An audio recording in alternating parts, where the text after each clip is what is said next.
हिंदुस्तान के 100 से ज्यादा जिले इस वक्त पानी में डूबे हुए हैं। देश की 24 नदियां इस वक्त तबाही मचा रही हैं और देश के 50 से ज्यादा डैम इस वक्त लबालब पानी से भरे हुए हैं और इनसे लगातार पानी भी छोड़ा जा रहा है। एक ही वक्त में पूरे देश में हालात कभी नहीं देखे गए थे, इस तरह के हालात।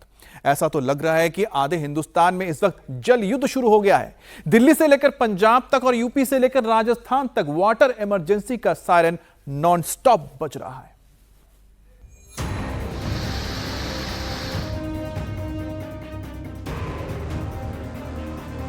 कहीं बाढ़ सरहद की लकीर को लील रही, कहीं बाढ़ के अतिक्रमण से गांव खाली हो गया, कहीं बाढ़ के पानी में कार बह रही, कहीं बाढ़ के पानी में कार जल समाधि ले रही, तो कहीं झमाझम बरसात से पेड़ जानलेवा हो गए। मौसम की मार ऐसी है, बाढ़ का कहर ऐसा है, अब जान बचाने के लिए हेलीकॉप्टर उड़ रहे हैं। पहाड़ हो या फिर मैदान, दिल्ली हो या फिर पंजाब, हिमाचल हो या फिर जम्मू कश्मीर, यूपी हो या फिर राजस्थान, मध्य प्रदेश हो या गुजरात, राज्य बदल जाएंगे, जिले बदल जाएंगे, शहर बदल जाएंगे, लेकिन बाढ़ से मचे कोहराम की तस्वीर नहीं बदलेगी। कहीं उफनती नदियां तबाही ला रही हैं, तो ओवरफ्लो हो चुके डैम डरा रहे हैं। मैदानी इलाकों में उफनती नदियां बाढ़ ला रही हैं, घर मकान दुकान डुबा रही हैं, तो पहाड़ों पर मुसीबत तिगुनी हो गई है। उफनती नदियां, बेहिसाब बरसात और लैंडस्लाइड से हाहाकार मचा है। सबसे पहले आपको पंजाब के हालात बताते हैं, जहां भारत पाकिस्तान बॉर्डर पर जल युद्ध चल रहा है। यह पंजाब का फजिल्का है, जहां कहीं भी जमीन नजर नहीं आ रहा है। कैमरा जिधर पैन हो रहा है, जिधर कैमरे का फोकस हो रहा है, वहां सिर्फ पानी ही पानी नजर आ रहा है। फजिल्का के 14 गांव बाढ़ की जद में, पानी गांव के अंदर घुस चुका है। गांव अब टापू बन गया है और एनडीआरएफ की टीम ऐसे ही स्टीमर लेकर लोगों का रेस्क्यू कर रही है। हालात इतने खराब हैं कि पूरा गांव खाली हो गया है और जो लोग बचे हुए हैं वो भी गांव छोड़ने की तैयारी में। पंजाब पिछले 4 दशक यानी 40 साल में सबसे भीषण बाढ़ का सामना कर रहा है। पंजाब में अब तक 43 लोगों की मौत हो चुकी है। पंजाब के 23 जिले और 1655 गांव बाढ़ की चपेट में, 1,75,000 हेक्टेयर फसल बर्बाद हो चुकी है।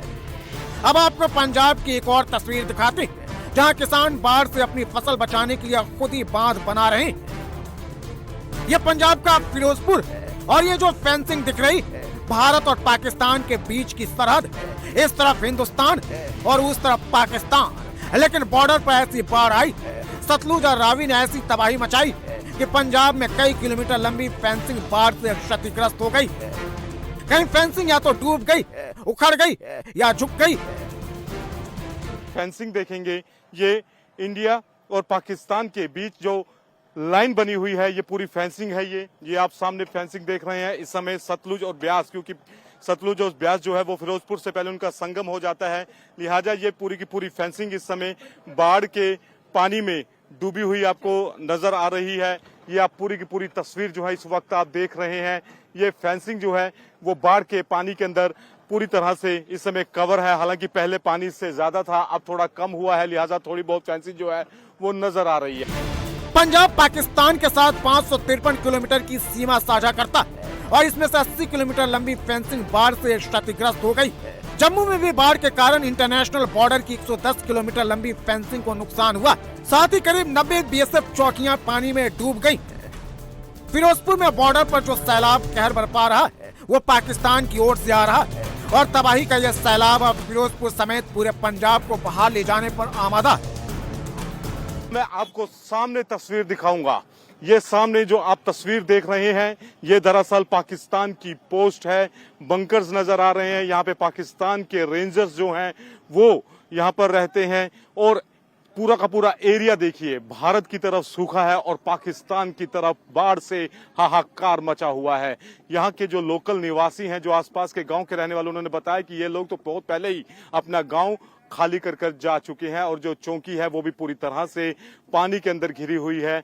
बीच बीच में पाकिस्तानी रेंजर्स, वो सामने आप जो पेड़ देख रहे हैं, ये जो पेड़ है यहाँ तक अपनी नाव पर आते हैं, क्योंकि उसके आगे भी कुछ हिस्सा जो है वो इंडिया का है और वहां पर नाव से गश्त करते हैं और फिर वो वापस लौट जाते हैं। यहाँ पे पाकिस्तान रेंजर्स नाव के जरिए गश्त कर रहे हैं। ये जो आप इधर सामने ट्रांसफार्मर देख रहे हैं, ये भारत की जद में है, आखिरी ट्रांसफार्मर है ये, मैं ऐसे कह सकता हूं, क्योंकि इसके आगे पाकिस्तान की जद जो है वो शुरू हो जाती है। उनके सामने सोलर पैनल लगे हैं, उसके आगे एक घर भी नजर आ रहा है जो पूरी तरह से पानी के अंदर घिरा हुआ है। तमाम ऐसे इंफ्रास्ट्रक्चर जहां जहां तक कैमरे की नजर जा रही है, मैं अपने कैमरा पर्सन से कहूंगा। पंजाब में सतलुज और ब्यास ने तबाही मचाई हुई है, तो दिल्ली में यमुना का कहर कम होने का नाम नहीं ले रहा। दिल्ली में यमुना अभी भी डेंजर लेवल से ऊपर बह रही है। ये दिल्ली की ड्रोन कैमरे से रिकॉर्ड की गई तस्वीरें हैं। दिल्ली में यमुना कितनी अंदर आ गई है, यमुना ने कितनी तबाही मचाई है, दिल्ली में कहां-कहां और कितना दरिया बह रहा है, इसका अंदाजा इन ड्रोन कैमरों की तस्वीरों से लगाया जा सकता है। मदनपुर खादर इलाके में हम मौजूद हैं, जहां की ये विश्वकर्मा कॉलोनी है और देखिए किस तरह से यहाँ पर सभी घर डूब चुके हैं। ये देखिए तमाम आपको घर डूबे हुए नज़र आएंगे। पानी कई फीट का भर चुका है। यहाँ पर लोगों को रेस्क्यू किया जा रहा है एनडीआरएफ की टीम के ज़रिए। और मैं आपको बता दूं, अब तक के कई 100 परिवार एनडीआरएफ की टीम ने यहाँ से निकाल भी लिए हैं और सुरक्षित स्थान पर पहुँचा भी दिए हैं। देखिए किस तरह से ये जो पानी है उसमें घर आपको डूबे हुए नज़र आएंगे। दूर दूर तक के जहाँ भी आपको नज़र जाएगी वहाँ पर बस पानी ही पानी आपको नज़र आएगा। एनडीआरएफ की टीम कई घंटों से यहाँ पर युद्ध स्तर पर लगी हुई है और लोगों को यहाँ पर बचा रही है। यमुना का जलस्तर पहले के मुकाबले थोड़ा कम हुआ है, लेकिन अभी भी यमुना खतरे के निशान से ऊपर बह रही है। ओखला और वजीराबाद बैराज से लगातार पानी छोड़ा जा रहा है। ऐसे में दिल्ली में यमुना का पानी लगातार अंदर की ओर आ रहा है। North east Delhi, east Delhi और साउथ ईस्ट दिल्ली के कई इलाकों में हालात बिगड़ते जा रहे हैं। दिल्ली के गढ़ी Mandu, Sonia Vihar, Yamuna Bazaar, monastery market, Civil Lines, ISBT, Kashmiri की, उस्मानपुर और बदरपुर जैसे इलाकों में पानी लगातार बढ़ता जा रहा है। यमुना सिर्फ दिल्ली में ही तबाही नहीं मचा रही है, यमुना का कहर यूपी में भी दिख रहा है। दिल्ली से सटे इलाकों में यमुना का पानी पहुंचना शुरू हो गया है। नोएडा में भी अलर्ट जारी हो गया है, लेकिन सबसे ज्यादा तबाही यमुना मथुरा में मचा रही है। यह श्री कृष्ण की नगरी मथुरा है, जहां यमुना का पानी मथुरा के मंदिरों में घुस गया है। यमुना अब मथुरा के किनारे नहीं, यमुना अब पूरे मथुरा में बह रही है। सड़कों पर घुटनों तक पानी भरा हुआ है। लोग इसी पानी को पार करके बांके बिहारी के दर्शन के लिए जा रहे हैं। मथुरा में यमुना के घाटों पर इतना पानी भर चुका है, जो मंदिर मथुरा के घाट पर बने वहां लोग घाट के किनारे ही यमुना स्नान कर रहे हैं और अब बाढ़ के कारण श्रद्धालुओं की संख्या में भारी गिरावट आ रही है। श्याम सुंदर सी यमुना महारानी का यहाँ मंदिर है, जुगत स्वरूप मेन मंदिर है और यहाँ पर श्रद्धालु नहीं आ रहे क्योंकि यहाँ बाढ़ से पानी घाट पर भरा हुआ है और लगातार बढ़ रहा है। इसलिए मंदिरों की इनकम भी नहीं हो रही और सेवा पूजा में भी हम लोग आ रहे हैं तो व्यवधान हो रहा है थोड़ा। ये यहाँ हाल है बाढ़ का, बाढ़ जो है बढ़ ही रही है। मथुरा में बीते 24 घंटे में यमुना का जलस्तर 166.40 मीटर से 16 सेंटीमीटर अधिक दर्ज किया गया है, जो कि खतरे के निशान 166 मीटर से 56 सेंटीमीटर अधिक। यमुना ने ब्रज का ब्रेकडाउन कर दिया है। मथुरा वृंदावन में यमुना से सटी दर्जनों कॉलोनियों में 4-4 फीट तक पानी भर गया है। कुछ गांवों में देहरी तक पानी पहुंच गया है। प्रशासन ने यमुना के जलस्तर को लेकर हाई अलर्ट जारी किया है। यूपी में तबाही सिर्फ यमुना ही नहीं मचा रही है, यूपी में गंगा भी अपने उफान पर है। प्रयागराज में गंगा और यमुना का डबल अटैक हो रहा है, तो वाराणसी में गंगा खतरे के निशान से ऊपर बह रही है। उफनती गंगा ने काशी के निचले इलाकों और घाटों में जबरदस्त तबाही मचाई है। काशी के घाट और शमशान सब बाढ़ की चपेट में। काशी में 8000 लोग विस्थापित हो चुके हैं, इनमें से 4640 लोग राहत कैंप में हैं। बाढ़ के पानी ने 2208 हेक्टेयर फसलों को भी बर्बाद कर दिया है। ये राजस्थान का जालौर है, पहाड़ी इलाका है। राजस्थान को रेगिस्तानों का शहर कहा जाता है, लेकिन मौसम का मिजाज ऐसा बिगड़ा हुआ है कि मरुस्थल में भी जलधारा बह रही है। जालौर के पवंटा गांव में 7 दिन से लूणी नदी ने कब्जा जमा रखा। 100 से अधिक परिवारों को बाढ़ ने कैद कर लिया है। पहाड़ों पर तो हालात इतने खराब हो चुके हैं, बारिश, बाढ़ और लैंडस्लाइड ने इतनी तबाही मचाई है कि जम्मू कश्मीर हो या हिमाचल, यहाँ ना घर बचा है ना ही रास्ता, और ऐसे में सेना लोगों की मदद में जुटी हुई है। ये हिमाचल प्रदेश के चंबा की तस्वीरें हैं, जहाँ चीनूक हेलीकॉप्टर से लोगों का रेस्क्यू किया जा रहा है। यहाँ बाढ़ ने सड़क का नामो निशान तक मिटा दिया है। और ये जम्मू कश्मीर का भद्रवाह है। यहाँ बाढ़ ने ऐसा कहर बरपाया कि गांव का इकलौता रास्ता भी बाढ़ में बह गया, जिसके बाद सेना ने यहाँ 18 घंटे में इमरजेंसी पुल बना दिया। सितंबर का महीना चल रहा है और अभी भी आधा हिंदुस्तान सैलाब से जंग लड़ रहा है, और ये जंग अभी जारी रहेगी, क्योंकि मौसम विभाग ने कई राज्यों में भारी बारिश का अलर्ट जारी किया है। और राजधानी दिल्ली में मूसलाधार बारिश के चलते जो संकट पैदा हुआ है और पिछले 5 दिनों से यमुना नदी खतरे के निशान से ऊपर बह रही है, अब ये लोगों के लिए और डरावनी हो सकती है, क्योंकि दिल्ली में अब तेज बारिश की चेतावनी जारी कर दी गई है। अगले 3 दिन दिल्ली में भारी बारिश का अलर्ट जारी किया गया। ऐसे में दिल्ली वालों को मौसम की डबल मार झेलनी पड़ सकती है। यमुना नदी का जलस्तर पहले से ही खतरे के निशान के ऊपर है। दूसरी तरफ 3 दिन लगातार अगर भारी बारिश होगी तो ऐसे में आप समझ सकते हैं कि हालात कितने विकट हो सकते हैं। प्रशासन अलर्ट मोड पर है। प्रशासन की ओर से कहा गया है कि मौसम पर नजर रखी जाए और लोगों के लिए खास इंतजाम किए जाए, ताकि अगर परिस्थिति और विकट हो जाती है और खराब हो जाते हैं तो ऐसे में लोगों तक सहायता पहुंचाई जा सके।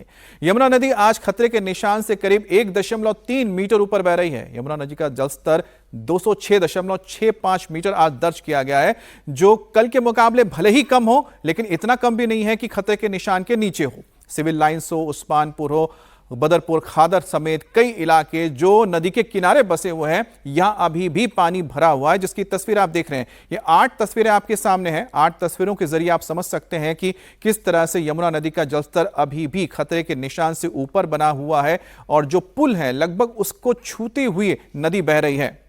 दिल्ली के उस्मानपुर में हालात ग्राउंड पर किस तरह से हैं, इस पर नजर रखने के लिए भी लगातार प्रशासन के जो अधिकारी हैं और प्रशासन नजर बनाए हुए हैं। और आप देखिए किस तरह से उस्मानपुर इस वक्त एक समंदर के बीच टापू जैसा नजर आ रहा है। रिहायशी इलाके में पानी भरा हुआ है, घर अभी भी पानी में डूबे हुए हैं। हालांकि थोड़ा बहुत पानी कम होने के बाद लोग अपने घरों की ओर बढ़े हैं अपना कुछ सामान लाने के लिए। फिलहाल वहां पर किस तरह के हालात है, इंडिया टीवी ने पहुंचकर यहां से ग्राउंड रिपोर्ट दिया है। राजधानी दिल्ली में यमुना का जलस्तर थोड़ा कम हुआ, लेकिन अब मौसम मुश्किलें बढ़ा रहा है। इस समय हम दिल्ली के उस्मानपुर इलाके में मौजूद हैं, जहां बहुत तेज बारिश हो रही है। यहां पे आज 2 फुट पानी कम हुआ, मगर बारिश के बाद अब खतरा दोबारा दिल्ली में बढ़ता हुआ नजर आ रहा है। मौसम विभाग के मुताबिक आज राजधानी दिल्ली में बारिश का अलर्ट है। तेज हवाएं इस समय राजधानी दिल्ली में चल रही हैं। जो पानी थोड़ा कम हुआ था, अगर बारिश ऐसे ही होती रही तो पानी दोबारा यमुना नदी में बढ़ सकता है, और हथनी कुंड बैराज से भी अगर दोबारा पानी छोड़ा गया तो फिर से तस्वीरें राजधानी दिल्ली में डराने लगेंगी। आप इस उस्मानपुर के इलाके में देखिए कि लोग अभी भी घुटनों तक पानी में होते हुए अपने घरों की तरफ जा रहे हैं। जो गांव है वो अभी भी डूबे हुए हैं। ऐसे में मौसम अब दिल्ली में फिर से डरा रहा है। तेज हवाएं इस समय राजधानी दिल्ली में चल रही हैं और लगातार मौसम विभाग अलर्ट जारी कर रहा है दिल्ली के लिए। आपने मेरी सहयोगी अनामिका की एक रिपोर्ट देखी। अब आपको लिए चलते हैं दिल्ली के सैलाब के चलते 2-4 हो रहे दिल्ली से सटे और हरियाणा के बॉर्डर पर मौजूद बदरपुर इलाके की, जहां पर भी इस वक्त गांव पानी में डूबे हुए हैं। आप देखिए किस तरह से पूरा का पूरा जो इलाका है, जिसे बदरपुर खादर का इलाका पड़ता है, यहां पर डूब क्षेत्र है, जहां आपको सैकड़ों मकान नजर आ रहे हैं, हजारों मकान यहां नजर आ रहे हैं जो पानी में डूबे हुए हैं। लोगों के मकान डूबे हुए हैं। सैलाब के संकट के चलते ज्यादातर लोग अब पलायन कर चुके हैं और पास में या तो राहत शिविर में ठहरे हुए हैं या फिर उन्होंने दूसरी कोई वैकल्पिक जगह तलाशी अपने रिहाइश के लिए। लेकिन यहां पर मौजूदा हालात क्या है, ग्राउंड पर क्या हो रहा है, यह बता रही है मेरी सहयोगी। दिल्ली में बाढ़ के पानी ने कितनी तबाही मचाई है, ये जानने के लिए इस समय हम दिल्ली के आखिरी गांव बदरपुर खादर आ पहुंचे हैं। और तस्वीरों आप देखिए कि किस तरीके से मकान के मकान पानी में डूबे हुए हैं। यहाँ एक सरकारी स्कूल है वो भी इस समय पानी में डूबा हुआ है। कई फैक्ट्रियां थी जो इस समय जलमग्न हो चुकी हैं। लोग पानी कम होने के बाद अब अपने घरों को लौट रहे हैं ये देखने के लिए कि उनका कितना सामान बचा है और कितना नुकसान हो चुका है। हालांकि अभी भी पानी काफी ज्यादा है।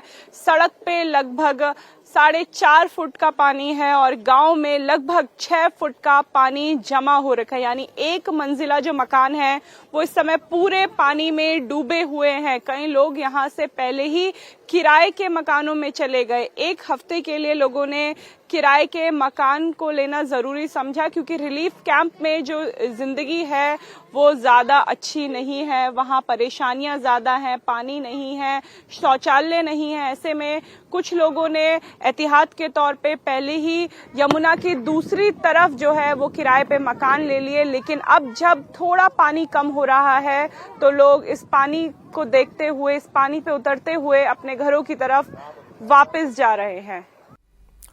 और दिल्ली का सोनिया विहार इलाका भी इस वक्त सैलाब के आफत से दो चार हो रहा है। वजीराबाद बैराज से करीब 10 किलोमीटर दूर तक काफी इलाका डूबा हुआ है। 2 मंजिला मकान से लेकर तमाम जो आसपास की रिहाइश है इस वक्त पानी में डूबी हुई नजर आ रही है। वजीराबाद बैराज से 10 किलोमीटर दूर सोनिया विहार पड़ता है। वजीराबाद से यमुना में जो पानी छोड़ा गया उससे सबसे ज्यादा तबाही सोनिया विहार के गांव में हुई। तस्वीरें हम आपको दिखा रहे हैं कि कैसे 2 मंजिला घर यहाँ पे आधे पानी में डूबे हुए हैं। इस 2 मंजिला घर के बगल में 1 मंजिला घर था जो इस समय पूरा जलमग्न हो चुका है। बड़े बड़े पेड़, जो गांव है, यहाँ पे कई मंदिर थे जो इस समय पानी में डूब चुके हैं। यहाँ से लोगों को हटा तो दिया गया लेकिन तस्वीरें आप देखिए कि लोगों ने घरों के ऊपर अपना सामान शिफ्ट किया हुआ है क्योंकि मेहनत से घर बनाया, उसमें सामान जोड़ा और जब बाढ़ आई तो सब कुछ तबाह हो गया। ऐसे में लोगों ने बाढ़ आने से 1-2 दिन पहले ही घरों में सामान ऊपर शिफ्ट करना शुरू कर दिया गया था। इस गांव में लगभग 150 घर हैं जो इस समय पानी में पूरी तरीके से डूबे हुए हैं। यहाँ पे खेती होती थी, फैक्ट्रियां भी यहाँ पे थी। फैक्ट्रियों का काम पूरी तरीके से ठप पड़ चुका है। जो यहाँ पे ट्रांसफॉर्मर्स थे वो भी इस समय पानी में डूबे हुए हैं, इसलिए बिजली भी यहाँ पे एक समस्या बनी हुई है। लाइट इन इलाकों में नहीं है। ऐसे में अब कम से कम 5 से 6 दिन लगेंगे इस इलाके में पानी को उतरने में और स्थिति को बेहतर होने में। फिलहाल तस्वीरें आप दिल्ली में बाढ़ की तबाही की देख रहे हैं कि कैसे दिल्ली के कई गांव इस समय बाढ़ से प्रभावित हैं। अब दिल्ली का हाल अगर पानी पानी है तो ऐसे में मध्य प्रदेश भी बहुत ज्यादा अच्छे हालात में नहीं है। यहां की धार की एक तस्वीर आपको दिखाते हैं जहां पर मान नदी के उफान के चपेट में आने से एक पिकअप वैन पानी के तेज बहाव में बह गया। आप सोचिए इतना भारी भरकम हजारों किलो का जो ये पिकअप वैन है ये किस तरह से पानी में बह गया। तो ये पिकअप वैन दरअसल इस उफनते नदी को पार कर रहा था और पुलिया के ऊपर से गुजर रहा था, लेकिन पानी ज्यादा होने की वजह से पानी अब पुलिया के ऊपर से निकल रहा था। अब पिकअप वैन के ड्राइवर को लगा कि शायद वो इतना भारी भरकम जो वाहन है इसको निकाल सकता है, लेकिन तेज बहाव के चपेट में आने से इतना भारी भरकम पिकअप वैन भी तिनके की तरह पानी में बहकर चला गया। गनीमत रहे कि जो ड्राइवर है कूदकर उसने अपनी जान बचा ली।